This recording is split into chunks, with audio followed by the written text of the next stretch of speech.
Hey y'all, welcome back to the party. It is me, your girl BrittReacts, and today we're going to go back in time. I don't know how I missed this. It's like the first video on the channel, but we're going to go over World War I with Oversimplified. This is part 1, even though we've done World War II already. Sorry about that.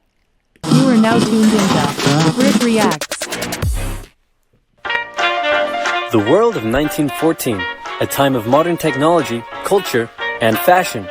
Truly the height of civilization. What the heck? Let's have a war. Everyone knew a big war was coming. France wanted some stuff back that Germany had taken from it. Germany wanted to take more of everyone's stuff.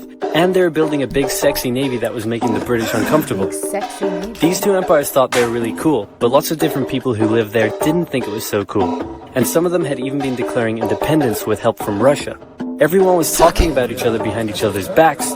Throw in the fact that military technology had come a long way since the last major war, and suddenly everyone was pretty eager to beat each other up. In this area of Austria-Hungary lived some Serbs and Bosnians who hated living in Austria-Hungary. So the Austro-Hungarian Archduke Franz Ferdinand goes there for a nice drive in an open-top car with his car's route published in advance.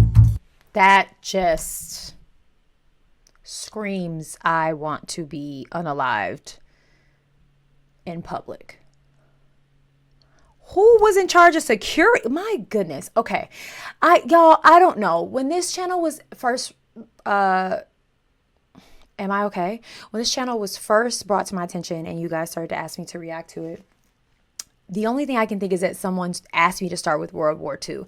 And then I kind of was like randomly picking, which in hindsight, I should have just gone in chronological order with everything, but I didn't. I'm so sorry. But alas, there is still history to be learned. And goes there for a nice drive in an open-top car with his car's route published in advance. This is so dumb. And that went just about as well as you'd expect. Some assassins were waiting for him along the way and threw bombs at his car, but they missed and blew up some officers behind him instead. So the Archduke goes into hiding, leaves Sarajevo, and the whole war never happens. Except no, the Archduke doesn't leave, but instead goes back out in the open-top car to visit the injured officers in hospital. The driver takes a wrong turn and by sheer coincidence gets stuck beside one of the veiled assassins. Who shoots him. Austria-Hungary is understandably pissed about all this, and they think the Serbian government had something to do with it, which they might have. So they go to their ally Germany and say, hey Germany, we're going to declare war on Serbia, and Germany is all for that. So Austria-Hungary send a big list of impossible demands to Serbia, and when Serbia refuses, they declare war. Austria-Hungary and Germany are friends, and Serbia is protected by Russia, who's friends with France, so they'll declare war on each other. Montenegro joins in too. France and Britain also have a kind of alliance, so when France said... This is interesting because having watched so much of Oversimplified's content and now going back to like one of the first videos ever posted, if not the first, I think this might be the first. It's just amazing to see his evolution. He was always great, but like to see how his videos evolved, they're longer, the detail of the graphics, like it's just, I love stuff like that as far as content is concerned, like to see a creator evolve. And again, like the person or people behind this channel, I love part of their brand is to joke that like you never know when the next video is coming out, because I can't imagine how much time something like this takes as far as research, the storytelling, the animation, like all of it, like every detail of this is so incredible and well thought out that like I commend him for putting out anything truly, because I'd be like I'm all right. Never mind. Hey Britain, you got my back? Hey, Britain is like, maybe. And then they decide to stay out of it, which is great for Germany because Germany has a plan. They know that Russia is so big and clumsy that it will take them a while to get ready for war. So with this guy in charge, Germany will send all its troops into France at lightning speed while Russia's getting ready, defeat France, then move all the troops to Russia and defeat Russia, and then we all speak German and eat Pfefferpottast every day. Just one problem. What was that? France has loads of forts and defenses along its German border, and Germany can't waste any time fighting them, so Germany decides to go around them through Belgium. Belgium is neutral, but Germany wants to march 750,000 troops through it to get around France's defenses. They're hoping Belgium will just kind of sit down and shut up, but they don't. They fight back. And they're pretty good too, so they slow the Germans down. What's worse is that Britain shows up, and they're pretty pissed that Germany's invading neutral countries. So now Britain declares war on Germany. Oh, gosh. So Germany push on through Belgium and commit some atrocities along the way. They also wear spikes and sometimes skulls on their uniform. So if you're trying to not look like the bad guys, good job. Why? The Allies have a propaganda extravaganza, and this Look at that propaganda. not look like the bad guys, good job. Wait, look at this. The Allies have A day-by-day record of Germans drive through Belgium, a narrative of fact.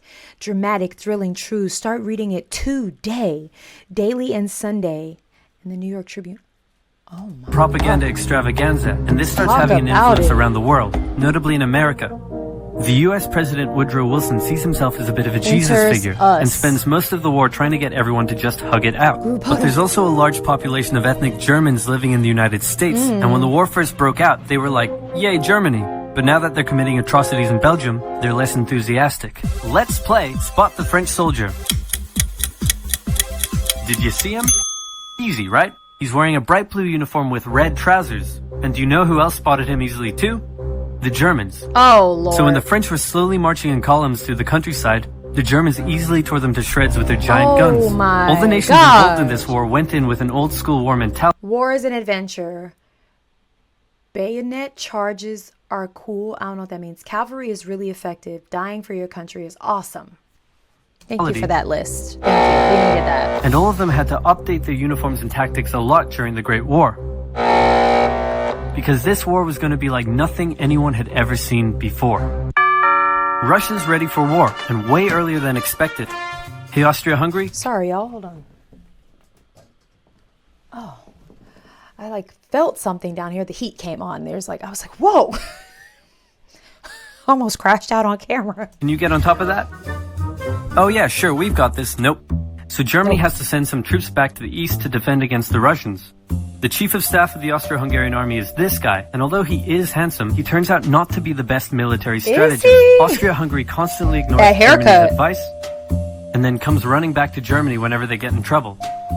Austria-Hungary even gets its ass kicked by tiny Serbia, who repels all their invasion attempts at the start of the war. It's better news for Germany in the north, though, where they almost completely wipe out the Russian Second Army. Back on the Western Front, the Germans continue advancing and are in sight of Paris. At this point, anyone would be forgiven for thinking the Germans were going to get that quick victory after all. But then things start to go wrong. The French commander-in-chief knew something had to be done, and he ordered his armies to stop retreating. In the resulting battle, a gap opened up in the German lines. If a gap opens up, the enemy can use it to flank you from the side and behind. We've learned the German this. armies have to retreat. The Allies launch a counterattack, so the Germans dig into defensive positions. The Allies do the same. Then both sides move north, trying to outflank each other along the way. When they reach the sea, they're in a stalemate with trench systems running the whole way from the coast to Switzerland, the beginning of trench warfare on the Western Front. Wow. Here's how trench warfare works. Tell us, please. Two opposing lines of trenches with no man's land in between. One side would pummel the other with hundreds of thousands of artillery shells, sometimes for days at a time. This had a huge psychological effect on the soldiers, leaving many shell-shocked. Then, the attacking troops would leave their trenches and rush across no man's land, a muddy wet mass of shell craters and barbed wire.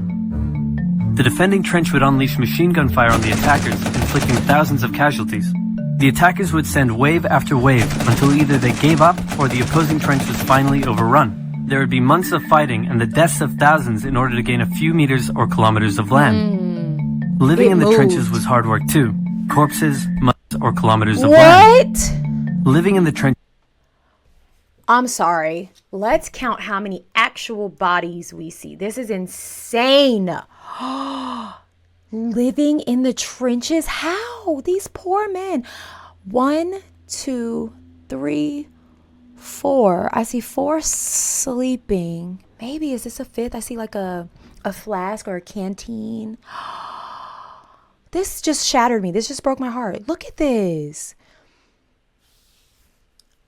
Just anyone who's willing to go to war for their country is just an incredible human being to me. I'm sorry.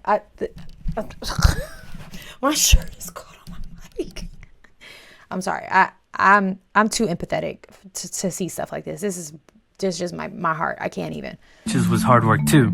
Corpses, mud that could swallow you whole, pools of poisonous water, rats, disease, the smell. It's insane that millions of soldiers put up with these conditions and commanders ordered them to do so for years. Right. Oh, it's so short. Okay. All right. Well, listen. Like I said, I'm sorry I missed it, but better late than never. That was crazy. All right. I'll see you tomorrow for part 2. Oh, that picture. I feel like I'm going to have nightmares about that picture. That was so sad. Go and have the day you deserve. Bye.